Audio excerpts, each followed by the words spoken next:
Okay, good afternoon, everybody. Just checking that we are indeed live. We are live. Welcome, everybody, to this meeting of the Cabinet on Wednesday, the 18th of September. We will begin with our usual. The first thing that I would like to say is that actually today was a very significant day in the context of a previous decision that the Cabinet had taken many, many years ago to put in place a public space protection order in Mattock Lane to ensure that we regulated the behaviour outside the Marie Stopes Clinic, to ensure that we provided a safe space for women accessing services at that location. And because of the work of Sister Supporter, the campaign group that forced us into action, as well as some dedicated work by officers at the council who had to go through processes in the context of law and licensing to find a mechanism to make that happen, we were able to take that act, which of course led the way and demonstrated what was possible in the context of British legislation and law. We then subsequently saw legislation take place, and today the Home Office have finally implemented that legislation, which means where Ealing demonstrated that it was possible, we will now see that possibility extended right across the country. And there are probably seldom that many times in local government where we can do, of course, continue to do great things locally, but there are seldom that many times in local government where you can say that you changed something so substantial that could change the country. And when we talk about changing our bit of West London, because we're ultimately interested in changing the world, that is something that Ealing, in partnership with Sister Supporter and so many others, was able to do. So I think that is it's a great day for local government. It's a great day for that issue, and we hope that what we've done can now be replicated in other parts of the country. So I want to put my thanks on record for everybody involved in making that happen. Apologies for absence. No apologies for absence. There are no urgent matters. Matters to be considered in private, as always. If you wish to go to confidential appendices, you should indicate first in order that we can shut off the live stream and clear the gallery, which of course we prefer not to do. So if you can avoid, that would be great. No appointments to subcommittees or outside bodies. Minutes of the previous meeting. Unless there are any clarifications, I don't see any. Are they agreed? We move to item number 7, the council plan delivery plan. Each and every year we present a new plan to help the administration deliver on objectives that we set out in 2022 in the shape of the administration's manifesto, and of course the council plan that supports that activity. It was a bold and ambitious plan that set out our priorities on bringing well-paid jobs back to the borough, delivering good, genuinely affordable homes, and of course tackling inequality wherever we found it. The plan speaks to those priorities and sets out what we will deliver in practical terms for the year ahead. And as we always do, whether it's the council plan or indeed the performance report against the plan, I'm going to invite each cabinet member to speak very briefly, if you would, just in terms of the achievements from the previous year and any highlights for the year ahead. So unless there are any indications, I'm just going to go around the table. Yeah, Councillor Blacker. Thank you, Councillor Mason. I don't think we can talk about the last year in children's without recognising the fantastic work of the Directorate that led to ARSE being rated good by Ofsted from the previous requires improvement, and I think that's testament to the hard work of the Strategic Director who sat at the end of the table, and all the staff who were involved in that. And I would say particularly thanks to Councillor Nagpal, who led the portfolio before me in her work achieving that. In terms of the next year, you and I and Councillor Anand visited the Yak a few weeks ago and saw the progress there, and I'm particularly looking forward to that opening its doors again, and is, I think, a testament to the way in which we are involving the people who use our services in the design of those services, because it has had young people not only kind of in it, but at the heart of the project all along and long into the future. So I'm particularly looking forward to getting some keys and handing them straight over to the young people of the borough. Thank you very much. Councillor Driscoll. Thank you. I think we've got a lot to be proud of with being on track with all our planting of trees that we're going to make our manifesto commitment with over 20,000 trees planted last year, and that complements a lot of the greening and biodiversity work that's going on in the borough as well, so that's great. In terms of transport, we've got a huge investment going in coming forward this year, so in terms of making sure that we can cycle and move around the borough far safer. So that's on track with several programs that are in consultation and have completed consultation. So there's a lot going on there. So I think there's a lot to be proud of, and I think we've taken a leap forward in a lot of those areas. Thank you. Councillor Nagpal. Thanks, Chair. I mean, I could talk all day about the successes of 23-24 and how proud I am. But I'm going to focus on the new jobs that we've created, which is more than 6,000 against the target of 10,000. And I'm going to focus on the residents with the toughest barriers that were supported into employment through the various initiatives. So we've supported residents who are homeless or at risk of homelessness into training and employment, supported those that are unemployed, long-term unemployed, economically inactive into employment, those claiming unemployment benefits with a tailored approach to those residents who have a health condition or disability. I'm really proud of the work we've done in that space, Chair. Thank you. Oh, I'll look forward as well, sorry, at 24-25. Again, there's so much I'm looking forward to. But like in particular, the 2 strategies that are coming to Cabinet tonight, and looking forward to those being implemented and our work happening to get those implemented. But I'm going to focus on I'm going to focus on the new incentives that we have launched to secure London Living Wage accreditations from local businesses in Ealing. In 24-25 already, we have become a living wage place. We're the first West London borough to do that. I'm really proud of that, and I hope we can, I hope we can use that to encourage more businesses to become accredited and to pay the London Living Wage. Councillor Nand. Thank you, Chair. Really proud of the work that we've done around male violence against women and girls. We have a strategy in place, and we also have an action plan in place to tackle the violence against women and girls. We also work very closely with our partners, the Metropolitan Police and other agencies, to protect our women and girls in our borough. We started off with a tri-borough superintendent and 1 inspector in the borough. We today are very proud to say that we have a superintendent of police who is dedicated to Ealing Borough with 4 inspectors in place and a partnership inspector which is based in the council. We again, like Chair, you pointed out today around Mattock Lane, ensuring that women have a safe journey to access the services, and we have our protection order in place, and we will do so carrying on protecting women and girls and also a lot of our residents in public spaces. We're working very closely with our schools and young people to reduce violence. Early intervention is key. We now have a dedicated head teacher for Ealing alternative provision to develop a 3-tiered approach to prevent exclusion. We'll carry on working and looking forward to reducing antisocial behaviour and crime and supporting violence against women and girls in the borough. Councillor Newstab. No, sorry, I've missed that. Councillor Brett. Thank you.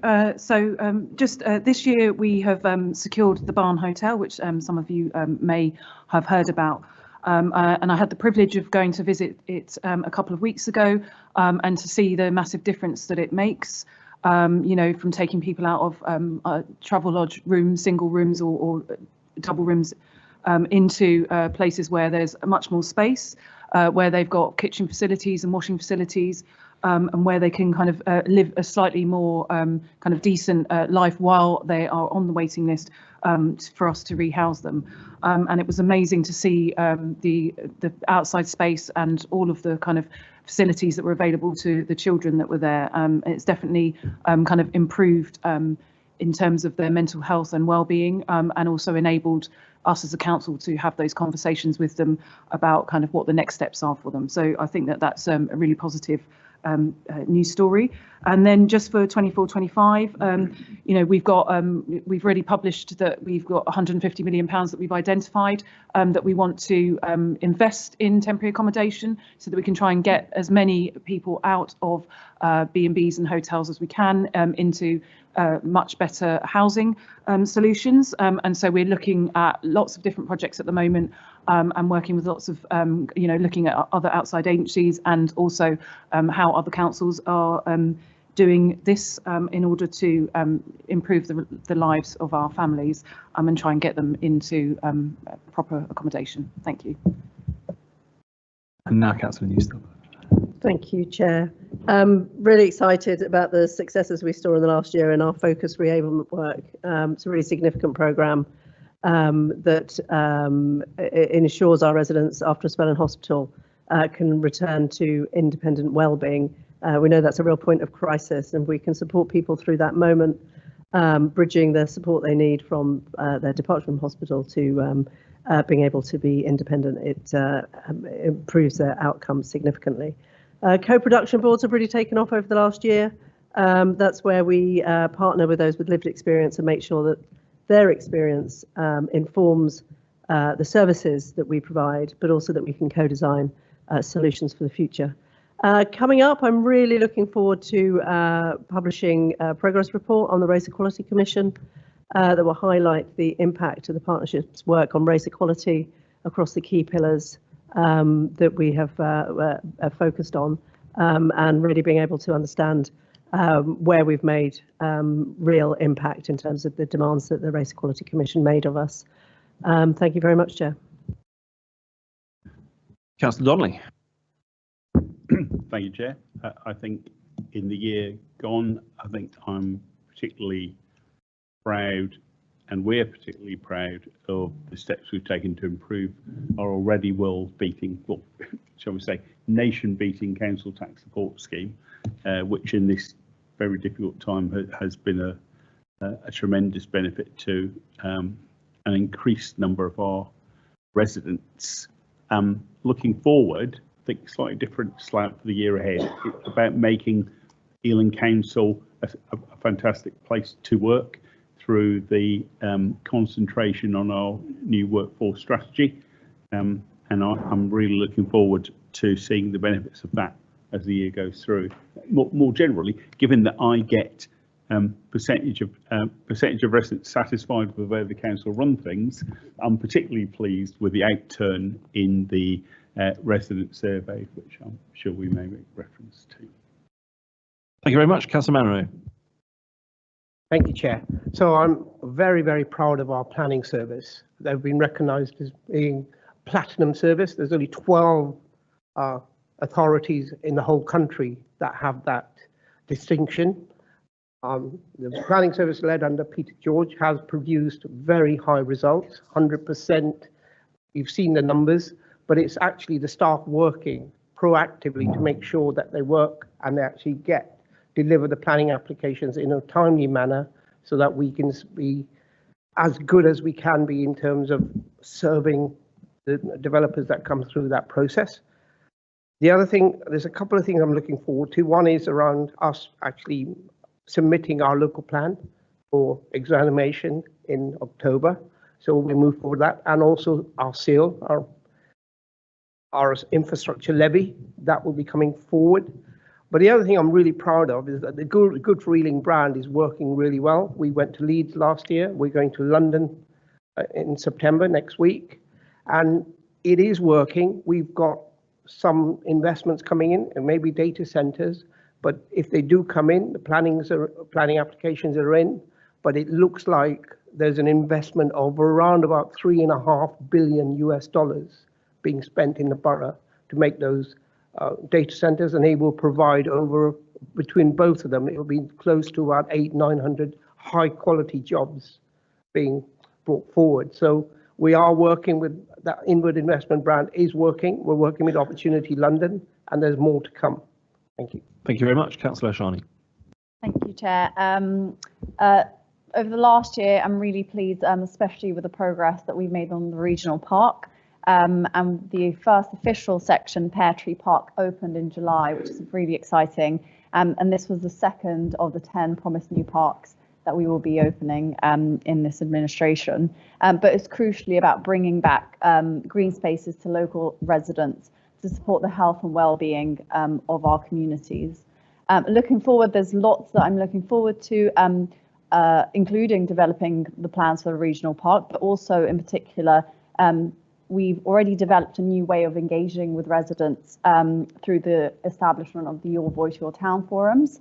And going forward, we're going to be working this autumn into more events about identifying priorities from local residents, and crucially developing an investment approach to ensure that funding and investment is channeled through to these projects. And these are all directly influenced by residents themselves. So that's one thing. Thank you. Thank you very much. A good introduction to all of the things that are in the council plan, and I'm sure we could spend much longer, I'm sure, talking about all of those things, but we'll have the opportunity to do that throughout the year. I've got questions from the opposition groups. I'm aware that Councillor Gallant hasn't yet taken his seat. Is it possible that somebody could just inquire to make sure he's okay? He's usually quite on time. And in the meantime, Councillor Malcolm. Thank you, Chair. Yeah, I've got a couple of questions. The first one relates to the council targets at the top, numbers 67 to 70. They seem to be at a lower base than they were the year before. Why are you sort of aiming lower rather than aiming higher? The second question relates to sort of dirty streets, weeds. We've had a lot of problems with this with quite a few of the issues reported in there. When I reported a number of these problems to the officers, they said within 14 days the weeds problem would be fixed, and in a number of wards that clearly isn't the case. Can I ask what's happened this year that's different than last year? Maybe that's one of the problems and the causes. Lastly, we can see in the report 62% of people are going to suffer because of the cost of living crisis. That's one of the biggest concerns that residents have, many of them being over 65. Can I ask, what will the council be doing in the next year to address those who are suffering due to the recent changes to the winter fuel payment changes, which the weather will get colder and cause more problems? Okay, who'd like to go first? Councillor Driscoll? Yeah. So I think I was the second question about weeds and street cleansing. Generally, the responses from residents about cleanliness of streets is still high. I accept that there are issues in certain aspects and parts.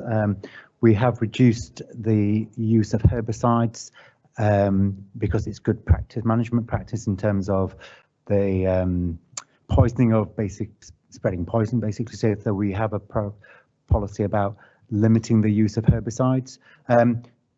The change of climate, of considerable amount of rain, and also warm weather helps weeds to grow, but they are a responsive service and will go out and address issues. If you've got particular locations, I'm happy to take that up and press that with the service. But broadly speaking, in the report there, the responses are very high for satisfaction for street cleansing, but I hope that gives you some explanation and outline there where we are. Thank you very much. Who'd like to go next? I think Councillor Donnelly, do you want to issue the issue of means tested benefits and sign up?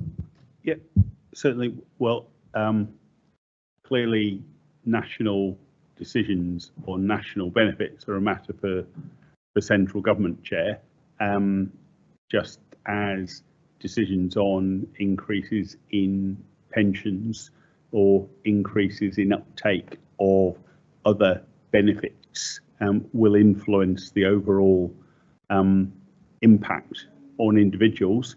We know that the Household Support Fund will roll forward into the second half of this year while the new government considers its longer term approach.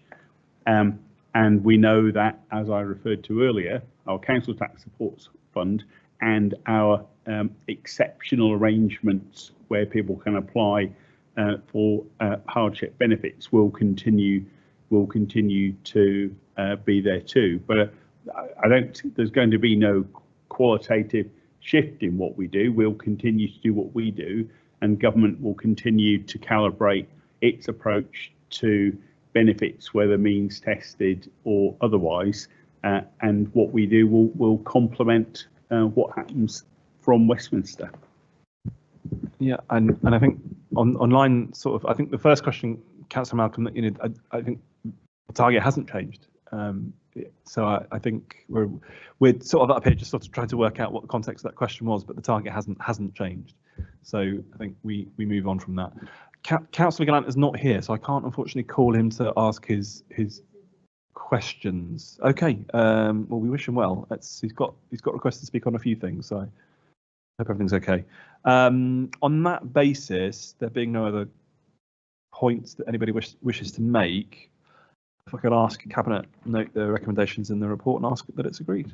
Thank you very much. And to you, Councillor Donnelly, now for the Q1 budget monitoring update. Thank you, Chair. It's a sobering read, Q1 for this year, which it's sort of end of an era in a sense, since this covers the period up to virtually the last days of the previous Conservative government. And as I think you can see, they left us a situation which has been continuing to get worse. And the legacy for the new government is, to say the least, challenging. A number of colleagues have heard me over the course of the last year in particular talk about the three great threats to local government finance around the country, being the increase in children's social care costs, adult social care costs, and homelessness, temporary accommodation. And I've said for some time now that while we've been subject to very great pressure on the first two, we've been relatively fortunate in terms of the impact of the third, homelessness and temporary accommodation, not least because we were particularly effective in our preventative activities in stopping people becoming homeless in the first place. But it's very clear from what's been happening in the last few months that our good fortune relative to colleagues in other parts of London and certainly in other parts of the country, that has started to diminish. And we have these three horsemen of the apocalypse, as I sometimes call them, all riding into view at the same time. And as you know, Chair, we work very closely with Cabinet colleagues and officers in all three of those services to push hard, both tactically and strategically, to get these budgets under control for the future. But the legacy, what lies ahead for us, is unclear. We know from what the new government has told us that there is a £22 billion black hole in the public finances, which must be addressed by the means that the new government chooses in terms of growth of the economy, cuts to other services. We don't yet know what this is going to mean in local government, but we can, I think, predict that in the short term, times are going to continue to be hard because the money to bail everybody out of these situations simply isn't there yet.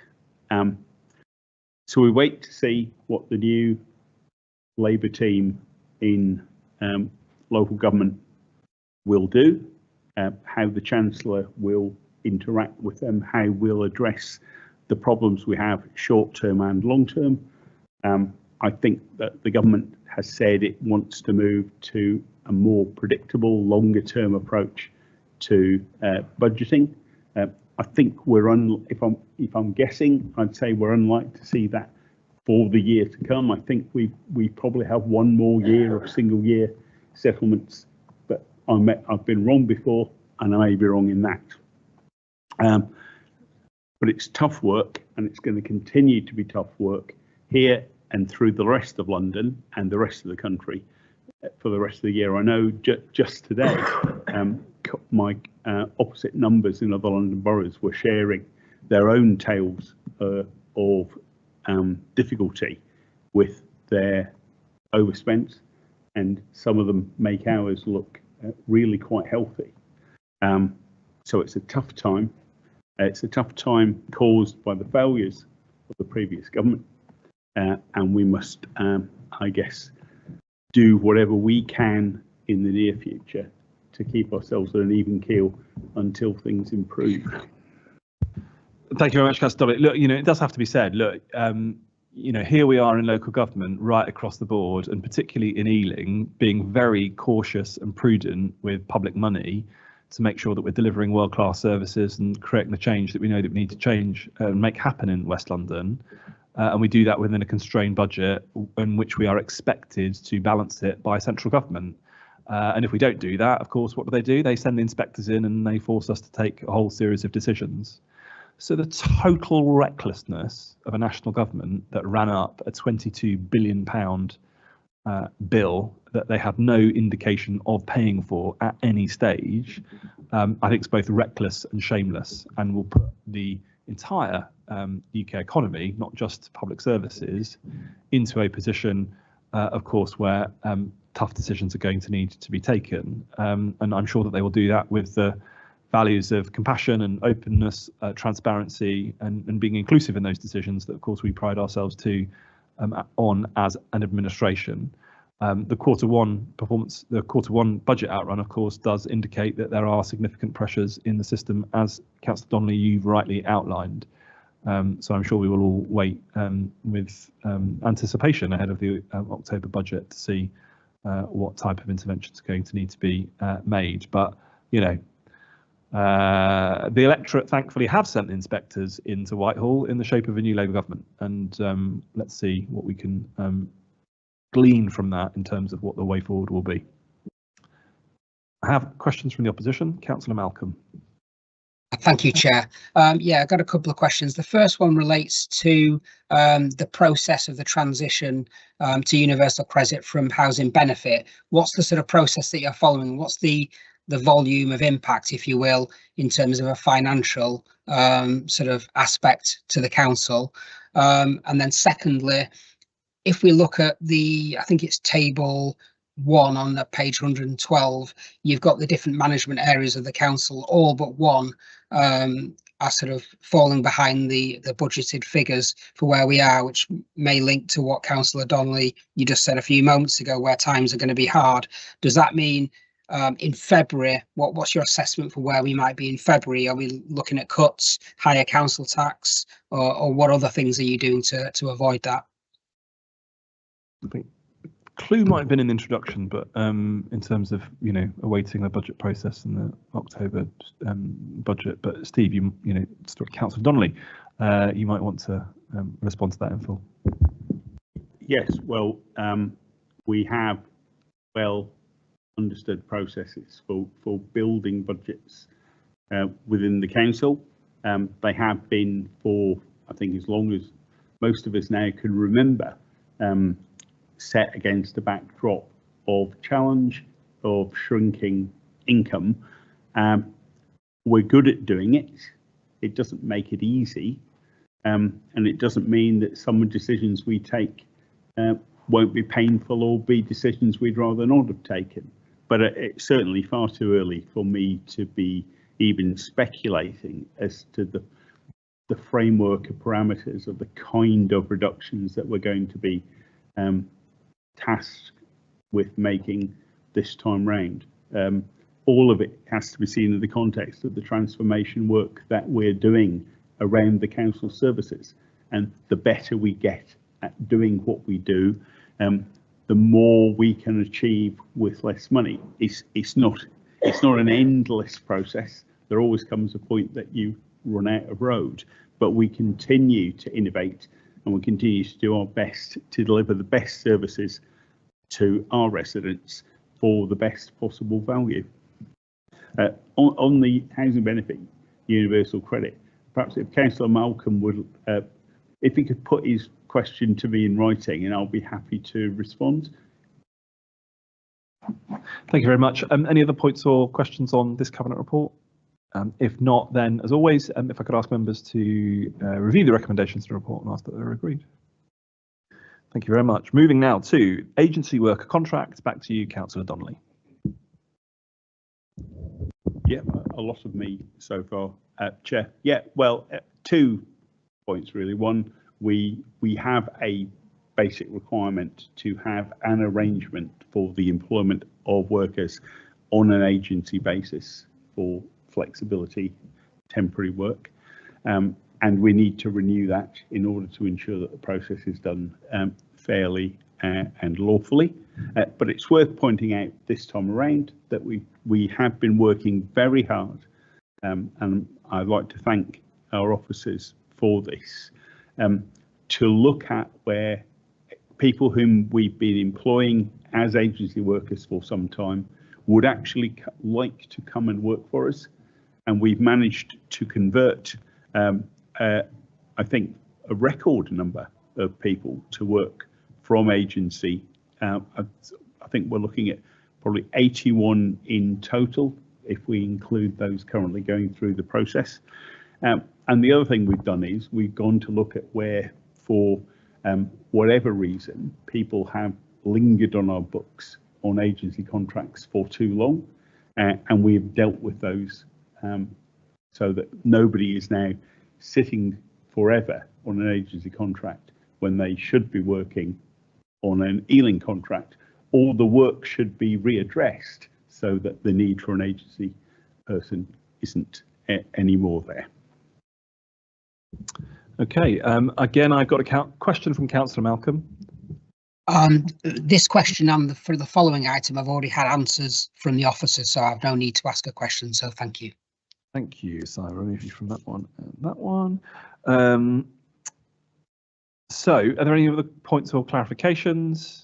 I think, we've had this discussion quite a few times actually at Cabinet before, with questions from members about the extent of sort of our exposure to agency workers, and the administration continues to be committed to making sure that we have our staff on good terms and conditions, represented by trade unions, and that we ensure that we are supporting them to have decent living incomes, not just our aspiration for the wider public, but also for our staff too. So those permanent arrangements, of course, are very important.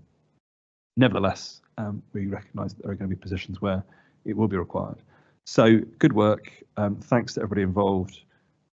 Can I ask that the recommendations are agreed? Thank you very much. So let us move to Ealing's Economy After 6 PM Strategy. Councillor Nagpal. Thank you, Chair. The evening and nighttime economy is sometimes misunderstood as being centred around alcohol. This is not the case in Ealing. This strategy describes economic activity that happens between 6 PM and 6 AM and covers 4 groups of industries. Essential 24-hour health, so think Ealing Hospital, which is a major employer in our borough. Activities which support the wider economy, like manufacturing, wholesale, logistics. Businesses and services which support activity after 6 PM, such as transport, supermarkets, convenience stores, and local culture and leisure uses, such as restaurants, sport facilities, cultural and community spaces. Businesses operating after 6 PM are a really important part of Ealing's economy and account for a significant portion of jobs and local spend in the borough. We want Ealing to be a more prosperous and inclusive place to live, work, visit and run a business after 6 PM. And we want residents across Ealing's 7 towns to have access to jobs, services and amenities after 6 PM, ranging from local restaurants through to out-of-hours public services. Over 3,000 local people participated in a really ambitious engagement and events programme to shape the initial strategy. And then a further consultation, so phase 2 took place, and again, more than 3,000 responses. So a total of more than 6,000 responses to the strategy, to that consultation. Some of the responses, I'll just summarise a few of them, were things like more emphasis was needed on use of community assets after 6 p.m, more emphasis on promoting independent shops, ensuring that there was provision for all age groups, older generations as well as younger generations. And if I may, Chair, I'm just going to say a few words about the fact that officers presented our draft strategy at the GLA Nighttime Policy Forum. We were one of 8 boroughs to present, and we had by far the strongest approach to engagement. No other borough had come close to our engagement for their respective strategies. The highest after us was around 1,600, which was Camden. So I'm really proud that we've set best practice with our approach to engagement on our strategy. And I want to thank officers for all the hard work that has gone into this strategy. Thank you very much. I now have no indications to speak from opposition members in terms of asking questions. Are there any other points that anybody wishes to make? Other than to, again, thank the officers for the quality of the work that's gone into this, even down to thinking very carefully about how we talk about the economy after 6 p.m, given the range and diversity of the activity that it covers in a place as diverse in terms of its culture and its ethnicities and its religious and practices, beliefs. Quite often when people talk about nighttime economy, unfortunately it heads off into one particular area, but of course this is very comprehensive and speaks to so much about how we want our borough to grow and be inclusive and ensure that so much of our offer and service is available to everybody at all times, and particularly for those, especially for those who work shifts and work in some parts of our economy that are particularly challenging and who perhaps feel a little bit less included in the things that are available to them. So a really great piece of work and highly commend it. So can I therefore ask that the Cabinet review the recommendations in the report and ask that they're agreed? And now we move on to the Ealing Jobs and Skills Strategy, and we're back to you, Councillor Nagpal. Thanks, Chair. I am particularly excited to be bringing this strategy tonight with the new Labour government's mission to kickstart economic growth under a new industrial strategy, and the Mayor of London's commitment to deliver a new London growth plan by the end of the year. Our new Jobs and Skills Strategy will help to deliver the Council Plan's target of 10,000 good new jobs and 12,000 new learning and skills opportunities by 2026. It will define and promote Ealing's high growth and foundational sectors and outline a range of actions to enable Ealing residents to become suitably skilled and access those career pathways to ultimately secure jobs in those sectors. The focus with this strategy is on economic growth and partnership working and ensuring that the workforce needs of Ealing's high growth sectors, foundational sectors, and the wider business community can be primarily met by Ealing residents who will become part of a highly skilled and dynamic workforce. And this is really important for Ealing because challenges persist for our local communities, such as the cost of living crisis, the generational effects of COVID-19. The strategy has been co-produced with key partners via the Ealing Jobs and Skills Forum that we set up and we chair. The responses to the consultation were largely positive, meaning that no significant or material changes were necessary since this came as an ICMD in July. And the fact that we've got letters of support from the GLA, OPDC and from Imperial College is significant, particularly as the strategy aligns with the emerging London Growth Plan, the OPDC economic vision, and will enable Imperial's West Tech Corridor. I'd like to thank officers for all the work that's gone into this strategy. Thank you very much. Councillor Malcolm.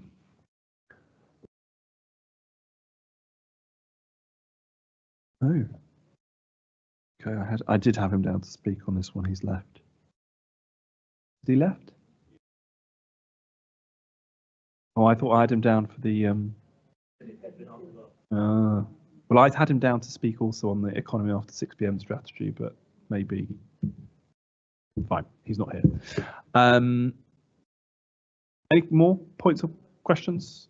An incredibly important moment for us as a council, particularly as the government looks at the local growth plan, the national industrial strategy, and really starts to get working on its fundamental central mission of securing growth for our country, growth that will restore our economy and enable us to take the rewards of a growing economy that we can reinvest back into public services. And so much of that is in jobs and skills. I feel slightly proud, actually, that, and of course he probably had the idea before we did, but when we went to the borough in 2022, we made bringing good jobs back to our borough the fundamental base plank of our mission.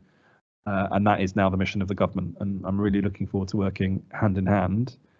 Jobs and skills strategy enables us to do that with such great clarity at an incredibly important time. And knowing what those sort of frontier economies are going to be, the strengths that we've got in film, creative, there's so much in that report that enables us to have a very deep conversation, not just with our residents, but also with the government about what we need to do to unlock growth in West London. So again, a great piece of work, and I'm very happy to see it now finally brought forward. Unless there's any more, I'll be even happier. Not that, of course, I'm asking you to predetermine your view, but I would be happy if Cabinet would review the recommendations in the report and ask that you agree them. Thank you very much. We move finally on to an update on schools, places and capital approvals for Villiers. Councillor Blacker.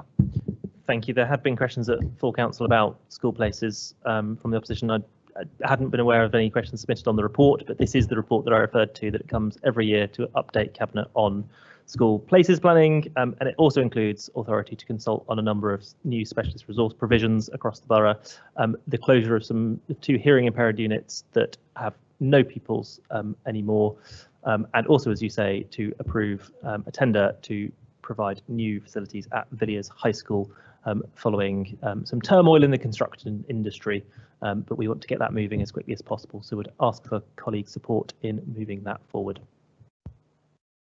Okay. Unless there's any more, I'll ask that Cabinet review the recommendations and that they're agreed. Thank you very much. That concludes the business of Cabinet today, and I believe our next scheduled meeting is on Wednesday, the 16th of October. So